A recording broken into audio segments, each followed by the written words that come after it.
তার সঙ্গে পশ্চিমা দেশ আমেরিকা, ফ্রান্স, রাশিয়ার সঙ্গে সুসম্পর্ক।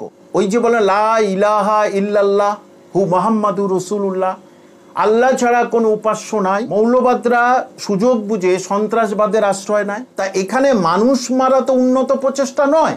57টা সর্বশ্রেষ্ঠ ইসলামিক উন্নত কান্ট্রি, হিন্দু মারুক আর মুসলমান মারুক, মানুষ মারা হচ্ছে। চলো ওখানে যাই, একটু জিজ্ঞেস করি কেন, কিভাবে মরল।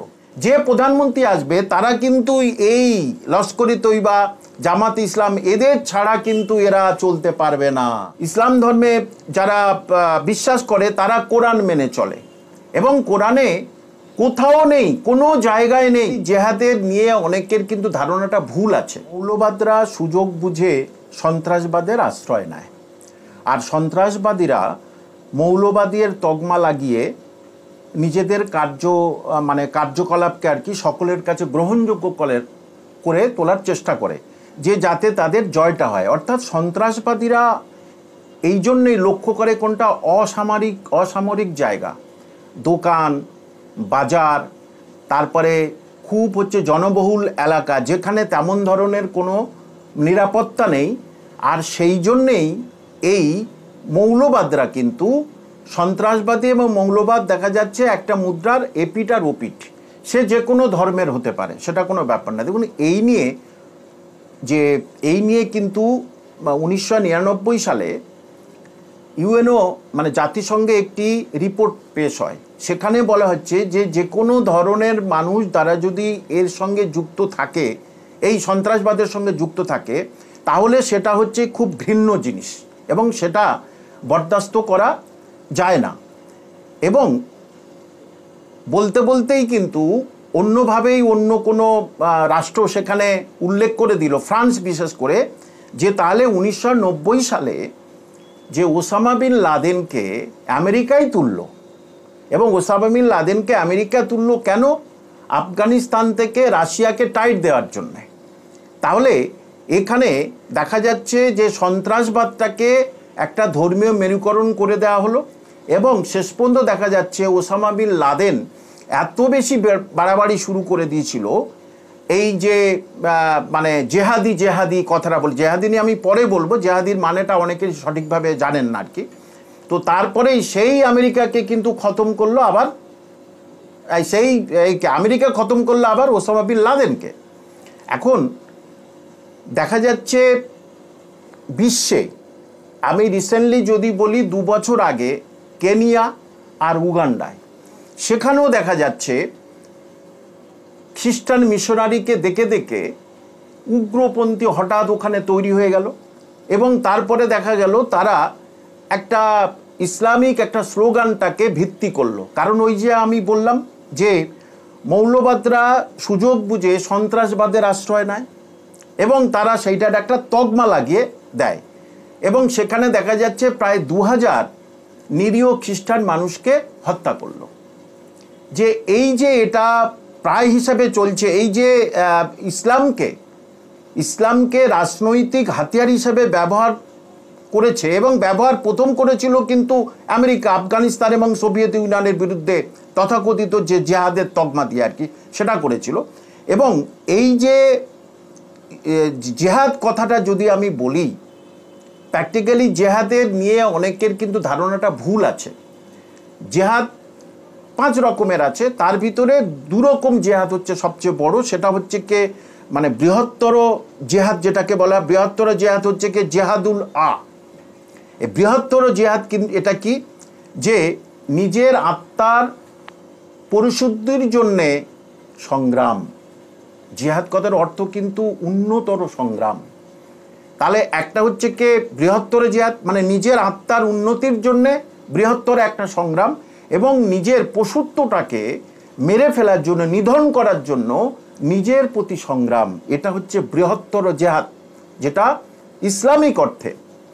এবং আরেকটা ক্ষুদ্রতম জেহাদ, সেটাকে বলা হয় জেহাদুল সাগির, ক্ষুদ্রতম জেহাদ। সেটা কি?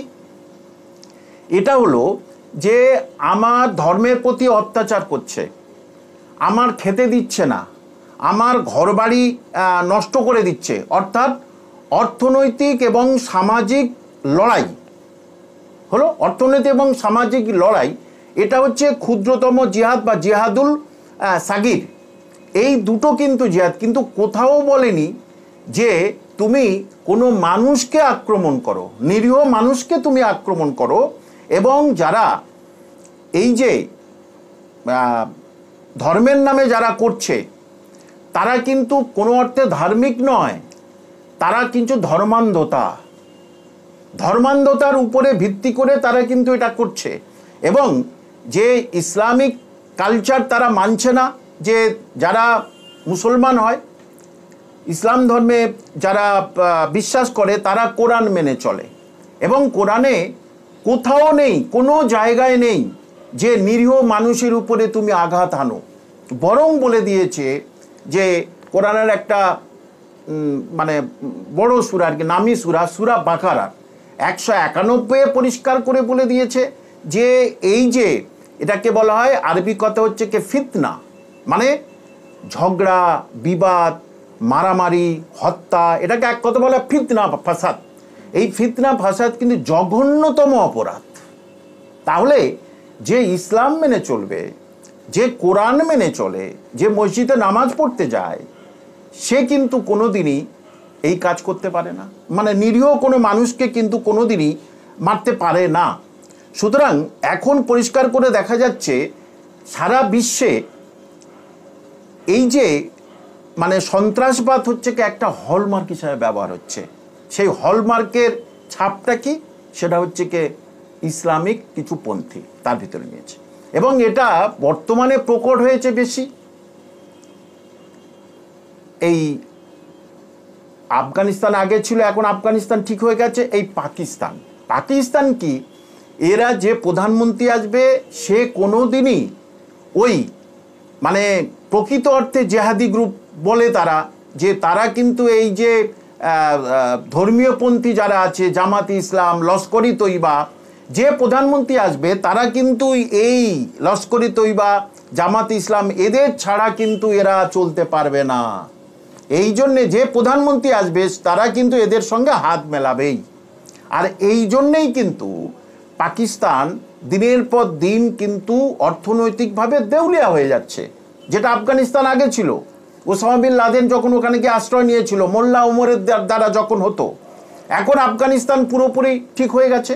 কিন্তু পাকিস্তান সবসময় কিন্তু হচ্ছে কে ধর্মীয় ওই যে যারা লস্করি তৈবা থেকে এরা একেবারে ইসলামিক যে বিধান, আল্লাহর যে বিধান, সে বিধান এরা কোনোদিন পড়েনি। তাহলে নিরীহ মানুষকে কোনোদিন এরা হত্যা করতো না, ইচ্ছা করে এরকমভাবে নিরীহ মানুষকে হত্যা করতো না। এবং একটি কথা বলছি এই ব্যাপারে, যারা শুনছেন তারা বুঝতে পারবেন যে আল্লাহর প্রেরিত মানে পয়গম্বর বা রসুল হচ্ছে হজরত মুহাম্মদ সাল্লাল্লাহু আলাইহি সাল্লাম। মানে তিনি পথ দিয়ে যাচ্ছেন, যেতে যেতে দেখলে একটা মৃতদেহ নিয়ে যাচ্ছে কেউ, তখন উনি বললেন, এই ওনার সঙ্গী সাথীদের বলছে তারা মুসলমান, এই দেখো তো কে মরে গেল। তখনই ওনার সঙ্গী সাথীরা বলছে ওটাতে ইহুদি মরেছে, ছাড়ুন তো। তখন উনি বলছে না, মানুষকে কোনোদিন এরকম দুভাগে ভাগ করবে না, চলো ওখানে যাই, একটু জিজ্ঞেস করি কেন কিভাবে মরল হযরত। অর্থাৎ এটা ওই যে বলে লা ইলাহা ইল্লাল্লাহ হু মুহাম্মাদুর রাসূলুল্লাহ, আল্লাহ ছাড়া কোনো উপাস্য নাই, আমরা কেবল আল্লাহকে উপাসনা করব।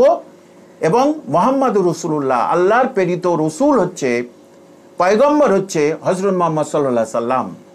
তাহলে শুধু আল্লাহ ছাড়া উপাস্য নয়, সেই সঙ্গে এটা আমার কলেমা বলা হয় আর কি। এটার অর্থ হচ্ছে কি আমার ইমানটাকে আরও আমি জোরদার করলাম, মানে আল্লাহ এক এবং তার প্রেরিত রসুল হচ্ছে হযরত মুহাম্মদ সাল্লাল্লাহু আলাইহি সাল্লাম।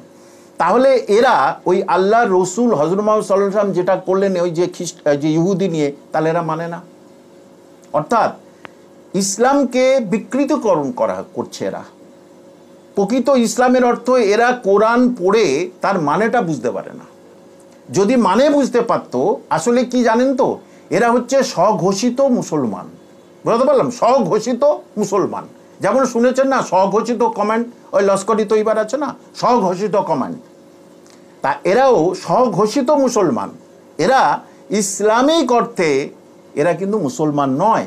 ইসলামিক অর্থে যারা মুসলমান তারা কিন্তু কোনো দিনের জন্যে এই কাজটা করতে পারে না এবং করা তাদের উচিত নয়।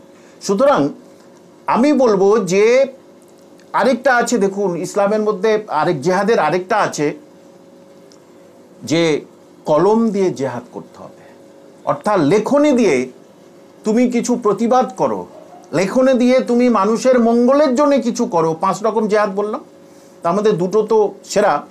এবার কলমের একটা জেহাদ আছে যে ইলমি, সেইটা তুমি লিখে প্রতিবাদ করে তার তুমি জেহাদ করো। কিন্তু সবাই এই জেহাদ, যারা অন্য কাস্টের তারা কিন্তু জেহাদটাকে পুরোপুরিভাবে অন্যভাবে ভুল ভাগ্যে ব্যাখ্যা দিচ্ছে আর কি, যে জেহাদ মানে সামরিক যুদ্ধ, শুধু না, একেবারেই না। অর্থাৎ এই যারা আছে কাশ্মীরে অধুনা যেটা ঘটলো সেটা রাজনৈতিক বা বড় ভিতরে আমি যেতে যাচ্ছি না, তবুও যে দেখা যাচ্ছে যে তারা হিন্দু মারুক আর মুসলমান মারুক, মানুষ মারা হচ্ছে কে মহাপাপ কোরআনের দৃষ্টিতে। তাহলে এই সারা বিশ্বের আজকের আরব কান্ট্রিতে সেখানে কোনো তো নেই, সেখানে তো হযরত মুহাম্মদ সাল্লাল্লাহু আলাইহি ওয়াসাল্লাম জন্মগ্রহণ করেছিলেন রসুল, এবং সেখানে তো সবাই হজ করতে যান। তাহলে সেখানে তো কোনো রকমের সন্ত্রাসবাদের আখড়া নেই।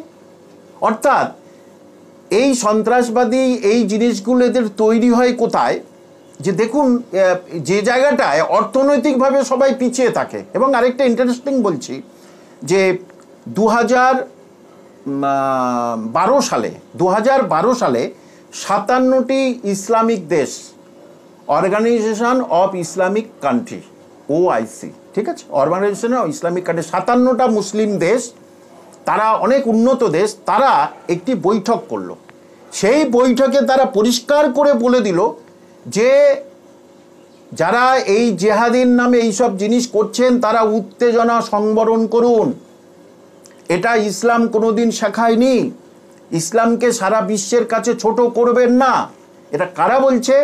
অন্য কেউ নয়, 57টা সর্বশ্রেষ্ঠ ইসলামিক উন্নত কান্ট্রি, তারাই মিলে কিন্তু এটা ডিক্লেয়ার করো 2016 সালে যে এই আপনারা আপনাদের পশু প্রকৃতি আর খারাপ মানসিকতার বিরুদ্ধে জেহাদ ঘোষণা করুন, উন্নত মানুষ হন, যেটা হযরত মুহাম্মদ সাল্লাল্লাহু আলাইহি সাল্লাম রসুল যেটা করে গেছেন, যে তিনি 78টা যুদ্ধ করেছেন জীবনে, 78 যুদ্ধ করেছেন জীবনে, কিন্তু তিনি কোনোদিন নিরস্ত্রর উপরে আঘাত হানেনি।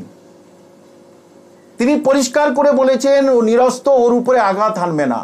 তুমি কেমন বীর, তুমি তো অন্যায়ের বিরুদ্ধে লড়াই করছো, অন্যায়ের বিরুদ্ধে লড়াই করছো, সুতরাং তোমার আত্মরক্ষার জন্য তুমি লড়াই করছো, তোমার মাতৃভূমি দখলের রক্ষার জন্য তুমি লড়াই করছো, তাহলে তুমি কিন্তু নিরস্ত্রের উপরে আঘাত হানবে না। কিন্তু বর্তমান বিশ্বে তথা আমরা এই কাশ্মীরে কি দেখছি, নিরস্ত্র মানুষের উপরে আঘাত হানছে। তাহলে কোনোভাবেই এরা মুসলমান নয়, কোনোভাবেই এরা ইসলামিক আদব কায়দা মেনে চলে না। কিন্তু আমরা যদি মুম্বাই হামলা থেকে শুরু করে 9/11 দেখি, তারপরে আপনার কাশ্মীর হামলাও দেখি, সেখানে এই যে যারা হামলা চালিয়েছেন তারা নিজেদেরকে ইসলাম বা মুসলিম বলে দাবি করছেন বা সেই ধরনের সংগঠনের থেকে উঠে এসছেন। তো এই যে বারংবার জঙ্গি হামলাগুলো হয় তার পিছনে এই যে ইসলাম বা মুসলিম এই জড়িয়ে থাকার কারণটা? এই জড়িয়ে দেওয়ার কারণ হচ্ছে কে, আমি পরিষ্কার বলবো, অশিক্ষার অভাব, আর দ্বিতীয় কথা হচ্ছে কে অর্থনৈতিক দেউলিয়াপনা।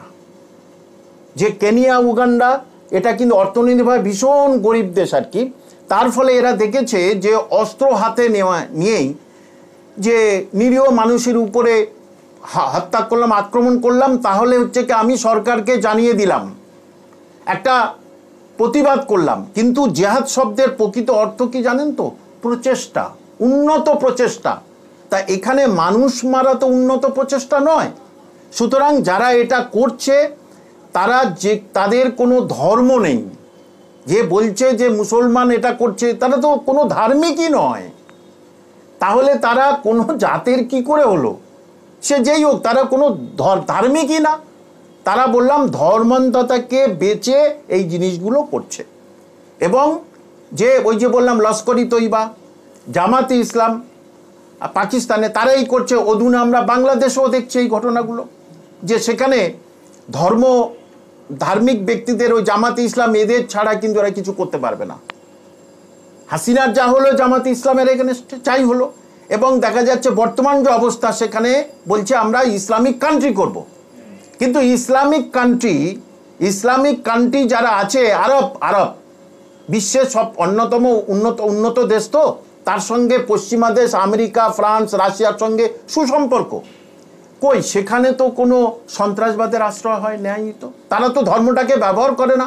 অথচ এরা প্রতি বছর হজ করতে যাচ্ছে, মানে পুণ্য করতে যাচ্ছে ওই আরবে, তাহলে সেখান থেকে তারা শিক্ষা অর্জন করছে না কেন? অ্যাকচুয়ালি এটা এদের অশিক্ষা, কুশিক্ষা, এবং কোরআনের কোনো অর্থই এরা জানে না।